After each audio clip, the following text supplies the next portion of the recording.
तास मराठी न्यूज. उठा चला महाराष्ट्र घडवूया. वंचित सोबत अनेक दिवसांपासून जागा वाटपीची चर्चा सुरू. मुकुल वासनिक यांचं वक्तव्य.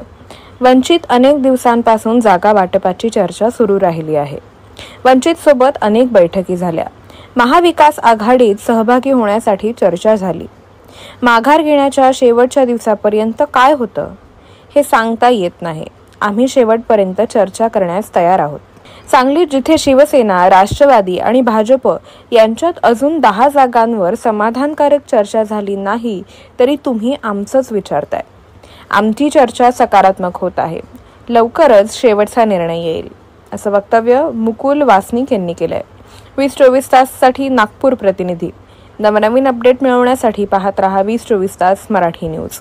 उठा चला महाराष्ट्र घडवूया. अजूनही चान्सेस आहेत का महाविकास काही चर्चा सुरू आहे कारण की त्यांनी आपले उमेदवार जे आहेत थेट फटका तुम्हाला बसणार आहे? बघा, आपल्याला सगळ्यांना चांगल्या प्रकारे ठाऊक आहे की मागच्या अनेक दिवसापासून महाराष्ट्रामध्ये विविध राजकीय पक्ष जे इंडिया गठबंधनमध्ये आहे, आघाडीमध्ये आहे, त्यांच्यामध्ये जागा वाटपाच्या संदर्भात चर्चा सुरू राहिलेली आहे आणि मोठ्या प्रमाणात सीट शेअरिंगच्या संदर्भात प्रगती झालेली आहे. वंचित सोबतही अनेक बैठका झाल्या.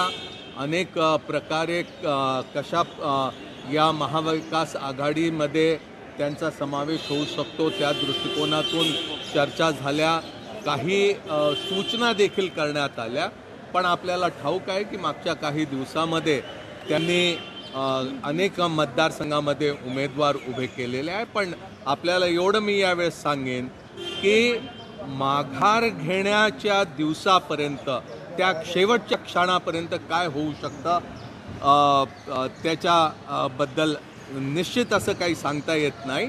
पण त्या क्षणापर्यंत आम्ही ओपन आहोत कुठल्याही प्रकारची चर्चा करण्याच्या संदर्भात. भिवंडीची जागा काँग्रेस मागत होती, अजूनही वाद संपलेला नाहीये. परस्पर उमेदवार भिवंडीमध्ये देऊन टाकला नाही, तिकडे सांगली तर ठाकरे गटाने दिला.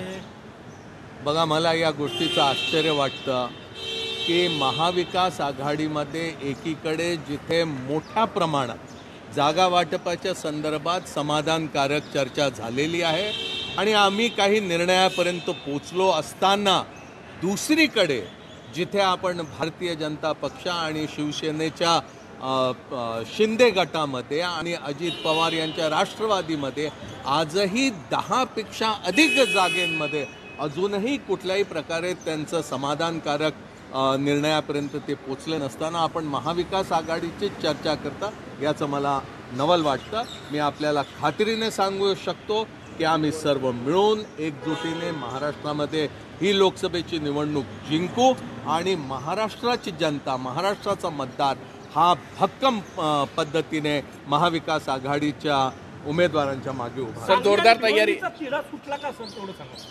बघा, आपण कुठल्याही प्रकारची काळजी करू नका. आमची चर्चा चांगल्या प्रकारे होत आहे आणि जिथेही कुठे अद्याप निर्णयापर्यंत पोहोचलो नाही, लवकरच निर्णय. आता आपण चंद्रपूरला जाणार. नवीन बातम्यांचे अपडेट पाहण्यासाठी 20-24 तास न्यूजला सबस्क्राईब करा आणि बेल आयकॉन प्रेस करा.